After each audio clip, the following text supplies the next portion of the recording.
Ndine vana 6. Wekutanga anonzana? Wekutanga anonzi Gaston. Uripi? Akatoendawo kutofambawo nenyika achitotsvakawo basa. Saka zvamuzi kuti aripi? Kana foni hafoni? Aibofona mazuva ekutanga zvishaafona. Wapinda rini? Atova nenguva. Wepiri anonzani? Anonzi Fidelis. Uripi? Ari pano kune kwaamboenda wake. Akura sei? Ane 16 years. Anoenda kuchikoro kupi? Haasi kuenda kuchikoro. Wakagumira grade 7.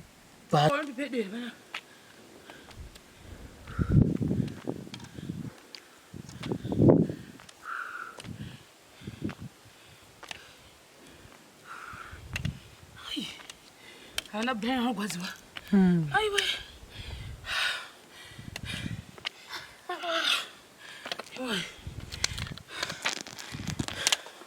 Kukwira sei? Twende bi. Yes.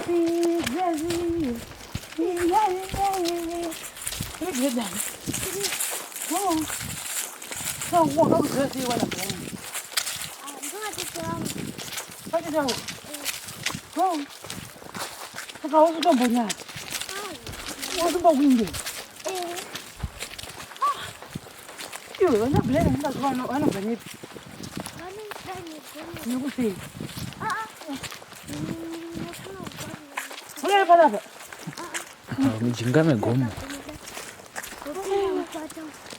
Oh, ndio bampata. Ndio kwa ndio ndani hapo. Sasa mpata. Nasema ya kumpata. Sababu na mimi ndio. Waende.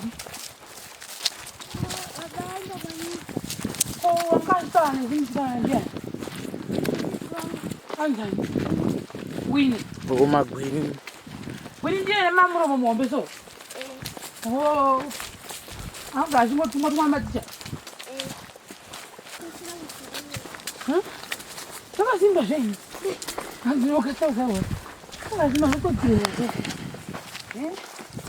Ko tire. Oh mani. Bikita akatopera. Pakapedza. Unokura makudo. Utara. Toshi. Aya. Ni juza ndakapeka kuti ndipisa kuti. Tunaza kama hizo kupigana zimani.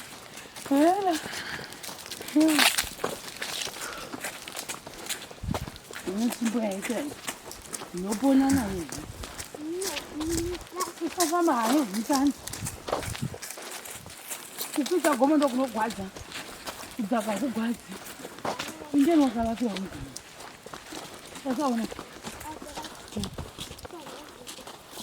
Haji.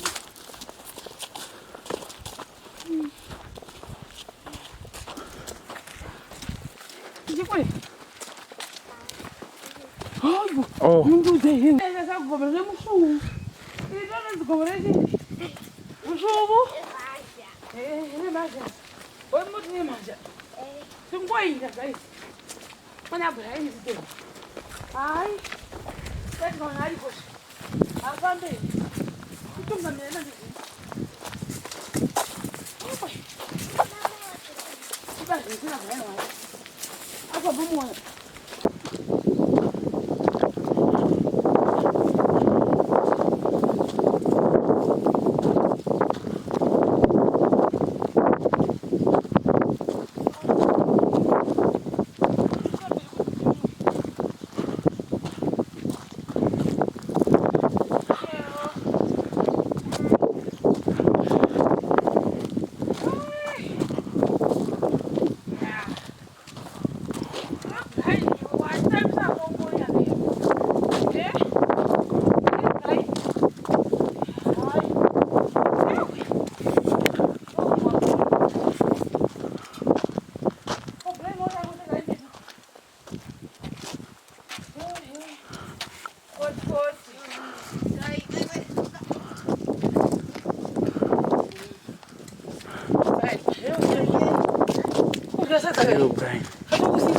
Guys, guys, nasi ndiri pano papa pana Brian Sithole uyu wandakapuwa na headmaster vepadungu primary school.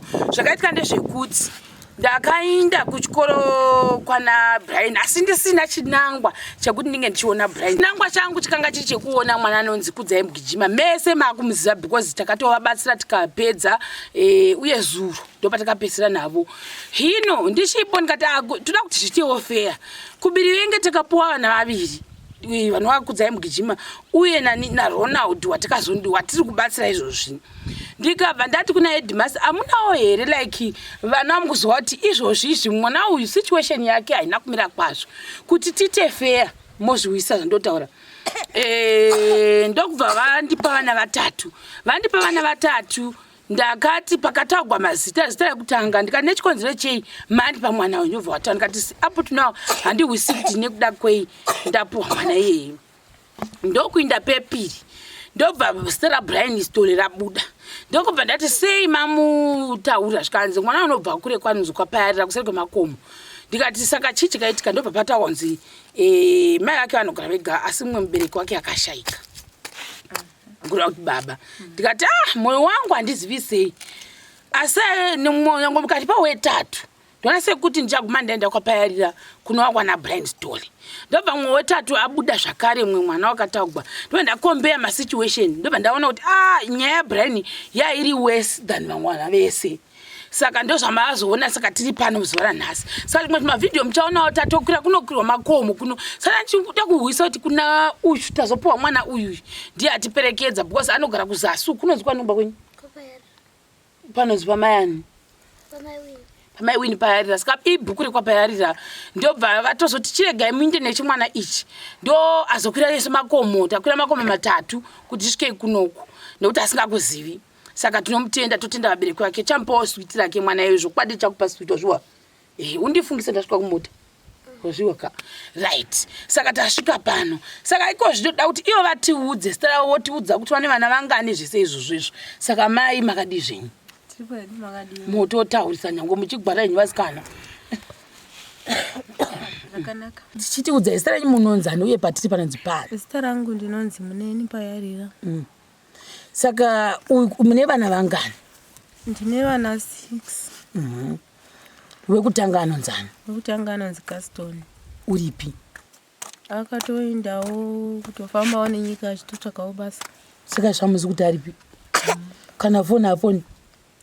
Aibofona mazuva ekutanga zvishaafona. Wakaenda rini? Toone nguva. Wepiri anonzani? Anonzi Fidelis. Uripi? Ari pano kune kwamboenda wake. Akura sei? Ane 16 years. Anoenda kuchikoro kupi? Haasi kuenda chikoro. Wakagumira grade 7. Paatokoniwa kuzoenda kusekondari. Alright, mozotiudza kuti nekuda kwei. Wetatu unonzani? Brian ndiye uyu wazotiudza pano. Alright. Brian ndiye ari grade 6 padungu. Alright. Koyani? Bridget ndopi? Ndiye uyu. Bridget grade 2. Kupi? Padungu. Kukuza kwadungu iriwe. Alright, koyani? Koya Tashinga. Tashinga udzo uyu. Tashinga ari grade ani? Haasati aenda chikoro. Une makore mangani? Ane 5 years. Alright. Koya upi uyu? Amanda ane manzi magani? ane 2 years. Amanzi ane 2 years. Alright. Saka mai chii chiri kuitika pana pamusha? Kwandiri kuno ndakamira sendiri kumusha kwangu. Kumusha kwenyu? Ndoko makadzvarigwa? Kune kuda kwei? Ndakanga ndakawanikwa kumba kwevana vakuru ivava. Vana vakuru ndevapi? Ava vese ava. Muhombe wandataura number 2 neuyu. Uwo ndokwama mukawanikwa neuyu? Ndandakawanikwa kuChipinge. Saka ndopakashaya baba vacho ndobva ndatoya kuno kumba. Akaita accident.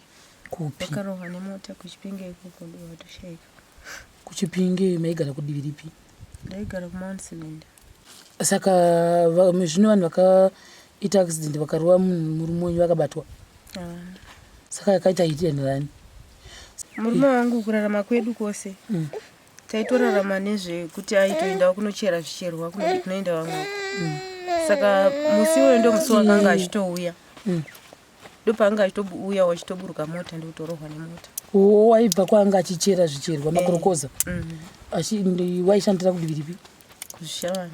Saka waibva kuzvishawani achiwazoona mhuri ndokubva adzaka mota. Adzaka mota ndokurohwa nemota imwewo isiri yakadzaka. Ndokubva ashayikira ipapo. Munhu akayambatisa.